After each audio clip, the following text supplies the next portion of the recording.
Bizlarni o'qiyotgan kitobimizni hamma tushuna olmaydi demoqchiman. Nima qilishim kerak bu kitobni tushunishim uchun? Oldin tug'ilishim kerak. Osmondan tug'ilishim kerak. Osmondan tug'ilish uchun Masihni men bugun qabul qilishim kerak. Xudoning ruhini men qabul qilishim kerak. Xudoning ruhini qabul qilganimdan keyin Xudo o'rgatgan narsani bizlar bemalol muhokama qila olamiz.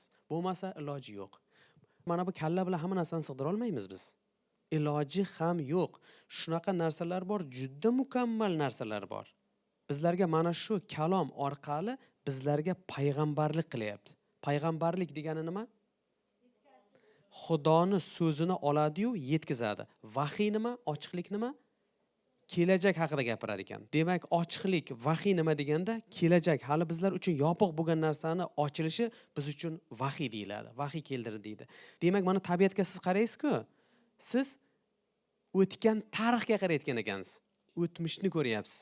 Oddiy misol, quyosh. Ko'zingizni yuming, quyoshga shunday qaragan paytingizda siz u nurni ko'rdingiz-ku, u hozirgi nur emas. Chunki nurni tezligi 300 ming kilometr tezlikda keladi-ku, to yergacha bo'lgan masofa, demak, quyosh nuriga qaragan vaqtingizda siz 8 minutu 20 sekund oldingi nurni ko'ryapsiz xolos. Bu tarixni ko'rayotgan ekansiz. Bilasizlarmi, agar bizda mana bu kalla bilan agar bizlar yondashmoqchi bo'lsak, hatto mana shu tabiatga qarab bizlar tentak bo'lib qolishimiz mumkin. Chunki hozirgi zamonaviy Hubble degan teleskoplar bor, bu kosmik teleskop deyiladi. Masalan, juda katta yoritqich yulduz bor, u Betelgeuse degan yulduz. Shunday qaraysiz, yoriqni hozir ko'rdingiz. Mana 2025-yil qaradingiz, bugun oqshom teleskop orqali shu yulduzni shunday ko'rgan paytingizda 642 yil oldin bo'lgan yorug'likni ko'ryapsiz. 642 yorug'lik yil uzoqlikda. Demak, hozir teleskop bilan o'shani hozir ko'ra olasiz. Shu bugun oqshom ko'ra olasiz. Qaragan vaqtingizda yaltirab turibdi-ku, u yulduzni 1383-yil yorug'i turuvdi-ku, ana shu yilni ko'rayotgan bo'lamiz. U 642 yil oldingi yorug'lik u. Agar hozir o'sha yulduz portlab yo'q bo'lib ketdi-ku, uni bilasizlarmi qachon ko'rasiz? 642 yildan keyin ko'rasiz portlaganini. Nima demoqchiman? Bu hali bizlar yashayotgan moddiy dunyo haqida gapiryapman, buni sig'dirish juda qiyin. Siz tushuna olyapsizmi? Koinotning kengligini tushuna olyapsizmi? Agar bizlar mana shu oddiy narsani bizlar sig'dira olmayotgan bo'lsak, Xudoni qanday tasavvur qilasiz? Nima uchun Xudo haqida bizlar bahslashaylik? Iso bu Masih emas, u Xudoning so'zi qanday bo'ladi deb aytishga meni kallam ishlamaydi. O'sha uchun aytmoqchimanki, Xudoni ramkaga solib bo'lmaydi. U cheksiz, u keng. Uni bizlar mana bu kalla bilan tafakkur qilish qiyin. Agar men Xudoni ko'zi bilan qarasak, men zarracha emasman-da. Bu koinotning kengligi haqida aytib beryapman. Biz bilaylik, Xudo bilan bahslashda iloji yo'q. Shu uchun men sizlarga bu misolni keltiryapman. Salgina mana fikrlarimizni teranglashtirishimiz uchun, terang qarashimiz uchun. Oddiy misol, kenglik haqida gapiradigan bo'lsak, bizni quyosh sistemamizda quyoshning kattaligi bizni yerimizga qaraganda 1.300.000 marta katta. Quyosh hajm sifatida aytayapman. Diametr haqida gapirmayapman. Hajm sifatida. Demak, bitta quyosh turgan bo'lsa, ana shu quyoshga mana shu bizni yer sharimiz bor-ku, 1.300.000 ta yer ketadi shu quyoshning ichiga. Ana shuni ichida yer. Endi yerning kichikligini ko'ryapsizmi? Tepadan kelyapman sizlarga tushunishlaringiz uchun, birodarlarim. Endi uni ichida yashayotgan odamlar kim? Uni fikrlashi nima? Xudoning oldida. Nima uchun men Xudo bilan bahslashay? Qanday bahslashay mumkin emas deb aytishda iloji bormi? Shu narsaga bizning kallamiz ishlamaydi-yu. Bu kenglik haqida aytayapman. Hali bizlar yashayotgan yer, jismoniy, moddiy yer haqida hali kallam ishlamayapti-yu meni. Hech kim emasligimni tan olishim kerak-da. Xudoning fikrini kim anglab yetibdi-ku unga nima bersa? Agar men hozir sizlarga aytishim mumkin-da, ana shu koinotni quyosh sistemasi haqida gapirayotgan paytimda, ana shu quyosh sistemasini tinch aylanishi Masih orqali Xudo asrab turibdi desam ishona olmaysizlar, to'g'rimi? Lekin kalom aytadi, o'sha narsani Masih asrab turibdi. Masih orqali dunyoni Xudo asrab turibdi. Ibroniylar Birinchi bobni ochaylik-da. Bilaman, qiyin qabul qilishga rosa qiyin so'zlar. Odatda oddiy so'zlarni ishlatib xalq bob gapirishni xohlayman, lekin bu narsani biz bilishimiz kerak. Ibroniylar 1-bob. Oshlaringizmi? Ibroniylar 1-bob. Xudo qadimda ota bobolarimizga ko'p marta va turli tarzda payg'ambarlar orqali gapirgan edi. Bu oxirgi kunlarda esa u bizga o'z o'g'li orqali gapiradi. Xudo koinotni o'g'li orqali yaratgan va uni butun borliqning vorisi qilib tayin etgan. O'g'il Xudo shuhratining porlashi, Xudo borlig'ining aniq suratidir. U o'zining qudratli kalomi bilan koinotni asrab turibdi. Wow! Men bilan rozi bo'ladimi, men bilan rozi bo'lmaydimi? Buni kalom aytayapti. Tug'ma his-tuyg'ularimiz bilan Xudo o'rgatgan narsani qabul qila olmaganligimiz uchun bu narsani tentaklik hisoblaymiz. Endi qarang. U o'z jonini fido qilib, bizning gunohlarimizdan pokladi. So'ng samoda ulug'vor Xudoning o'ng tomonida o'tirdi. Darhaqiqat, Xudo Masihga o'g'il deb ulug' nom berdi. Bu nom Masih farishtalardan nihoyatda yuksak martabaga ega ekanligini ko'rsatib turibdi. Axir Xudo bironta farishtaga "Sen mening o'g'limsan, bugun men senga ota bo'ldim" deb aytmagan. Yoki "Men unga ota bo'laman, u esa menga o'g'il bo'ladi" demagan. To'ng'ich o'g'ilni bu dunyoga yana yuborishidan oldin esa Xudo shunday deb aytadi: "Hamma farishtalarim unga sajda qilsinlar." Bu narsaga odamning aqliy zakovati yetmaydi. Odam ato ham xuddi Iso Masihday beota beona tug'ilgan bo'lsa-da, 930 yildan keyin odam ota o'ldi. To'g'rimi?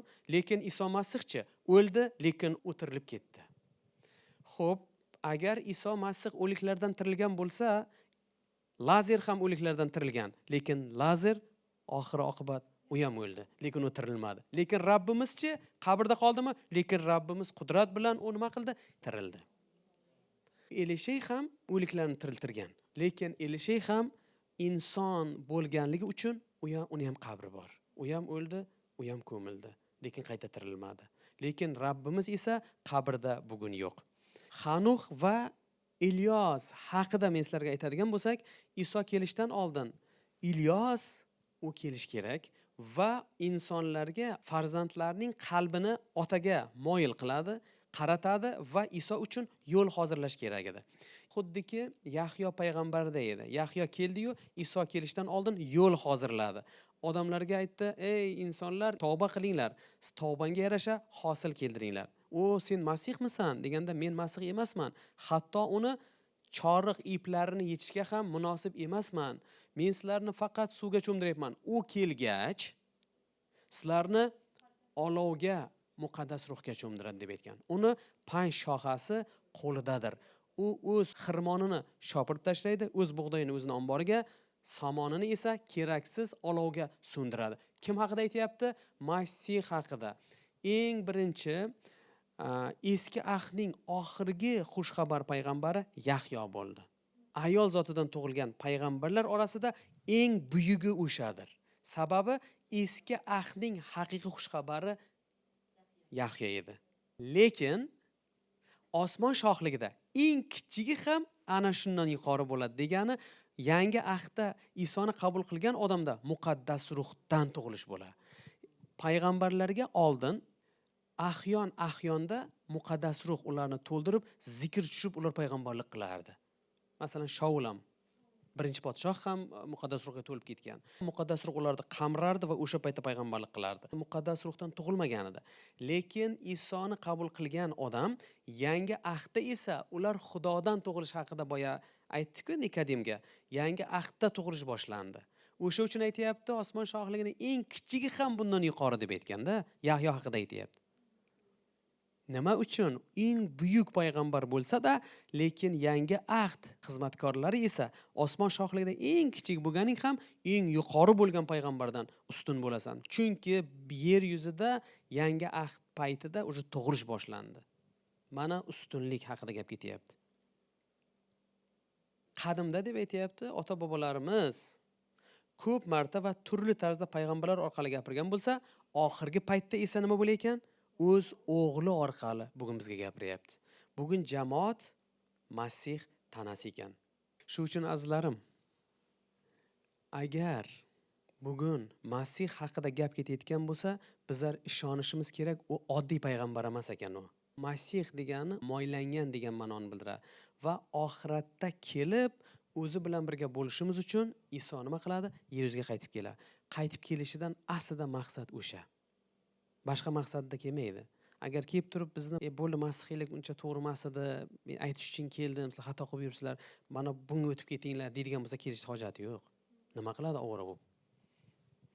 Lekin Iso aytayapti, men yo'lman, haqiqat va hayotdirman. Mensiz hech kim otani oldiga bora olmaydi. Masalan, grek yozuvida alfa degan so'z bor. Alif, bo, to, arab tilida shunaqa so'z bor. Birinchi harf alif, masalan, alfa bo'ladigan bo'lsa grek tilida omega degan eng oxirgi alfabet omega. Ibtido va intiho menman deydi Iso.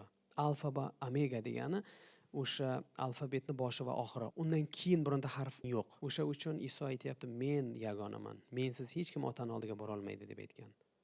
Shu uchun bizlar ishonadigan zot bu ruhiy zot. Buni bizlar kalla bilan tushuna olmaydigan zot.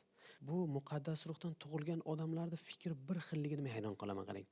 1998-yil xushxabar eshitgan bo'lsam, o'sha paytlarda bir joyda o'tirsak ham qo'shiq aytadi. Toshkentga borsam ham shu masihiylar bilan uchrashib qoldim.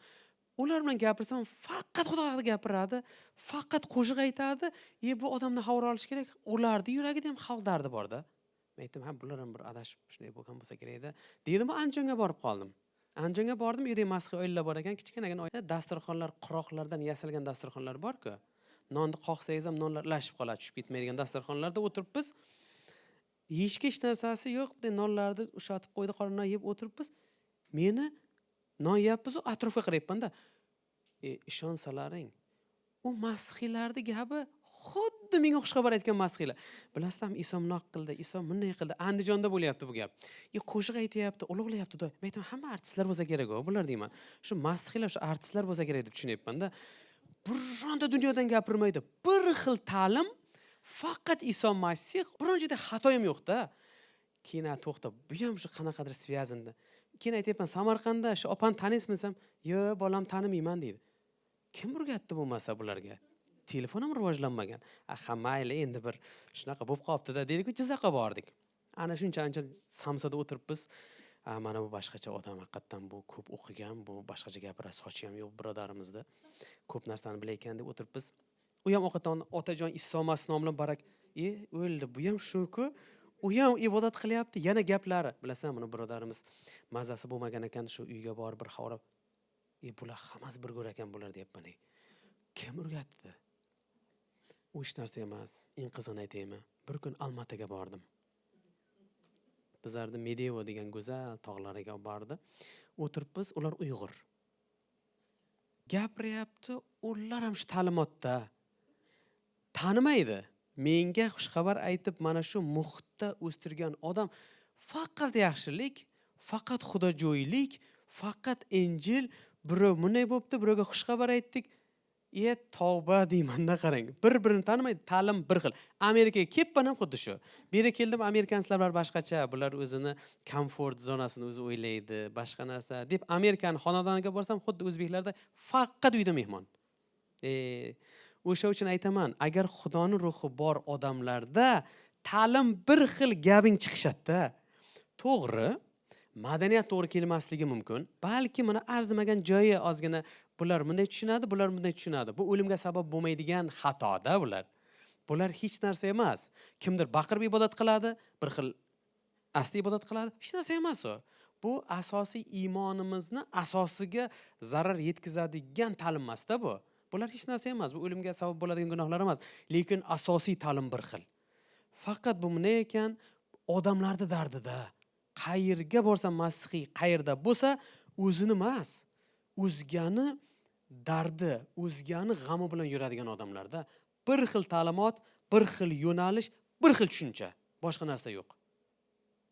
Ana shu uchun men tan berganmanki, kim o'rgatdi ekan? Bu kitob boshdan oxirigacha o'qigan bo'lsangiz ham bir-birini tanimaydi yozgan odamlar. orasida bilasizmi? 300 yil farq qilgan. Tanimaganlari ham bor-da, masalan. Lekin yozayotgan tarafi ikkinchisi bilan urushib qolmagan-da. Bir xil aytadi, qoyil qolaman. Shu uchun to'g'ri yo'ldamiz azizlarim. Eng to'g'ri yo'l masihiylik yo'li. Boshda qarshi bo'lgan men. Mana shu masihdan qaytaraman deb o'zim ilashib qoldim. Shu uchun ovora bo'lish kerak emas ekan. Eng to'g'ri yo'l ekan. Amin. Xudo sizlarni barakalasin. Bo'ldi. 20 minutdan oshib ketgan bo'lsa uzr. Ibodat qilamiz, yakunlaymiz. Osmondagi aziz otajon, rahmat aytamiz bizlarga o'zingni siringni ochganing uchun. Mana shu inson tushunish qobiliyati, ilm ma'rifatini ochib bera olmaydigan, odamiy tug'ma his-tuyg'ular bilan tushuna olmaydigan sirlarni bizga ochib berganing uchun rahmat aytaman, Xudoyim. Xudoyim, xalqingni o'zing barakala. Hech qachon mana shu ta'limingdan o'ngga ham, chapga ham og'ib ketmaylik, Xudoyim. Doim sen bilan birga bo'lib, seni yo'lingda, Xudojon, ildam qadam yurib, Xudoyim, seni yo'lingni mahkam ushlab, Rabbim sen kelgancha o'zimizni pok saqlab, seni muqaddas kalomingni o'qib, seni muqaddas yo'lingdan mahkam ushlashimizga yordam ber. Biz sensiz hech narsa qila olmaymiz, otajon. Bizlar ojizmiz. Shu uchun Xudoyim, aziz otajonim, bizni o'zing asra, himoya qilgin. Otajon, xalqingni ham o'zing barakala, kamchiliklarni ruhiy boyliging bilan to'ldirgin, o'zing muqaddas ruhing bilan yetakla. Kim kasal, kim ishga muhtoj, kimda qanaqa balkim ayta olmaydigan yuragida kamchiliklari bor, o'zing yordam bergin. Va o'zing barakala. Yuragimizdagi mana shu quvonch, xursandchilikni hech qanday shayton o'g'irla olmasin. Doim xalqing xursand bo'lib, seni ulug'lab yurishga yordam ber. Men senga ibodat qildim, Xudoyim. Yana ibodat qilaman yashayotgan yurtimiz uchun. Yurtimizni ham asra. Mana shu azizlaringni haq hurmati, Masihning haq hurmati mana shu yurtimizni, koinotni o'zing asragin. Chunki boya o'qidik, butun yaratgan koinotni Xudo o'z o'g'li orqali asrab kelmoqda deb yozilgan, Xudoyim. Rahmat aytamiz, biz ishonadigan zotni qudratli ekanligini bugun yana anglab yetdik, Xudoyim. Rahmat senga. Qo'yilgan prezident uchun ibodat qilamiz. Prezidentni ham barakala, asra, seni qo'llariga topshiraman. Iso Masih nom bilan senga ibodat qildik. Amin. Rabbimiz Iso Masihning inoyati, otamiz Xudovonning sevgisi va muqaddas ruhning hamrohligi hammamizga hamisha yor bo'lsin. Amin. Xudo barakalasin.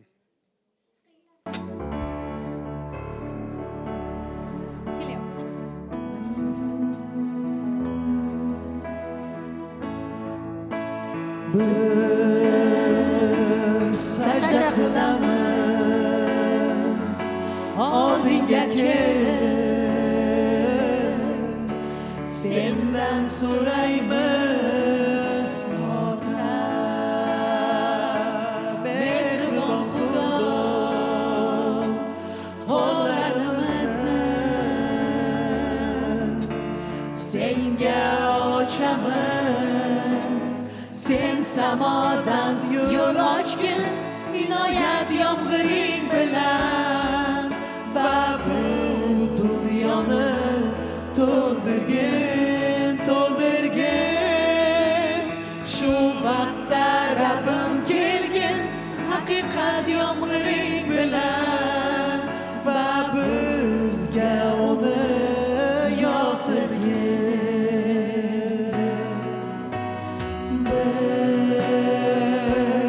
Sajda qilamiz oldinga kelib, sendan so'raymiz Ota, mehribon Xudo, qo'llarimizni senga ochamiz. Sen samodan yo'l ochgin, inoyat yomg'iring bilan va bu dunyoni yo'ldirgin, to'ldirgin. Shu vaqtda Rabbim kelgin, haqiqat yomg'iring bilan va bizga uni yo'ldirgin. Sen samodan yo'l ochgin, inoyat yomg'iring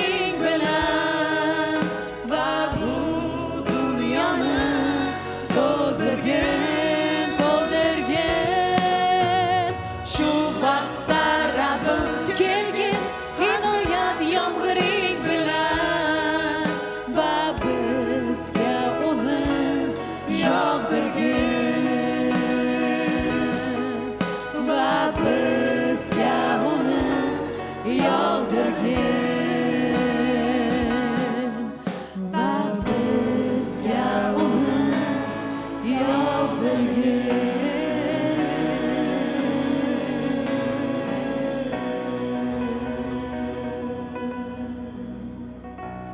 Men osmonni O'ylaganda yerdan ketgim keladi, faqatgina jannat tomon tezroq yetgim keladi. men osmonni O'ylaganda yerdan ketgim keladi, faqatgina jannat tomon tezroq yetgim keladi. U osmonda qanday quvonch, Iso bilan birlikda. Kel quvon der, kel yayra der, bu abadiy hayotda. U osmonda qanday quvonch, Iso bilan birlikda.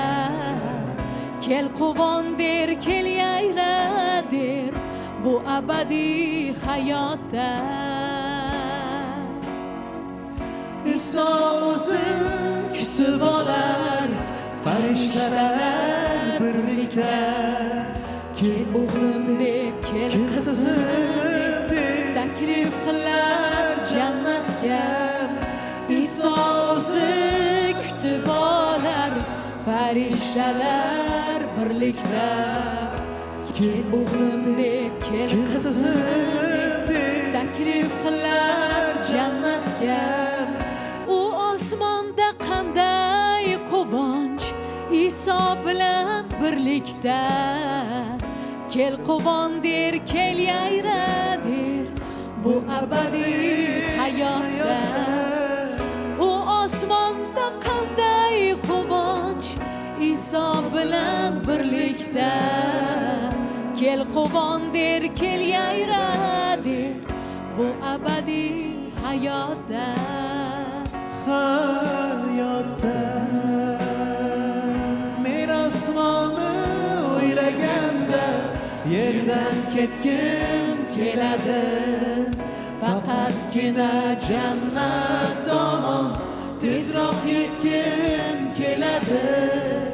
men osmonni o'ylaganda yerdan ketgim keladi, faqatgina jannat tomon tezroq yetgim keladi.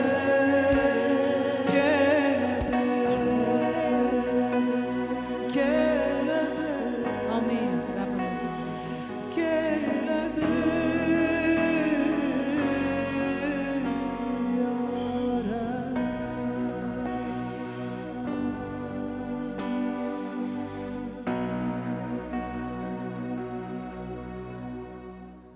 keling va ulug'lang, ulug'lang, ulug'lang uni.